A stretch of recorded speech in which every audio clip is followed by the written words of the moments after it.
நம்ம காலையில் எழும்பும் போதே இந்த நாளை குறித்ததான வேதனையோடு கவலையோடு இருப்பீங்க. எதை குறிச்சு கவலைப்படாதீங்க. அவருக்கு செட்டைக்குள்ளாக நீங்க இருக்கிறீங்க.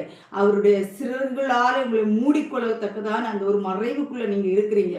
அவர் நமக்கு கேடகமா இருக்கிறார், நமக்கு பலனா இருக்கிறார், நமக்கு நம்பிக்கை அவர், நம்முடைய விசுவாசம் எல்லாமே அவர் தான். அந்த எல்லாவற்றையும் நீங்க அவர் மேல வைங்க. ஏன்னா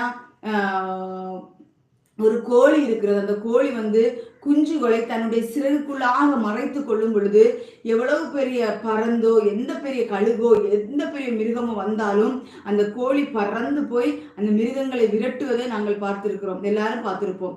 அதே போலதான் நம்முடைய தேவனாகிய கர்த்தர் நம்மளை அவருடைய செட்டைக்குள்ளாக மறைத்து காத்து கொள்கிறார். நமக்கு விரோதமாய் எந்த சத்துரு எழும்பி வந்தாலும் அவனை நிர்மூலமாக்க நம்முடைய தேவன் வல்லவராயிருக்கிறார். இந்த நாட்களில் நீங்கள் எதை குறித்தும் கலங்காதீங்க, எதை குறித்தும் வருத்தப்படாதீங்க. கர்த்தர் நம்மளோடு கூட இருக்கிறார். அவருக்கு செட்டைக்குள்ளாக நம்ம இருக்கிறோம்.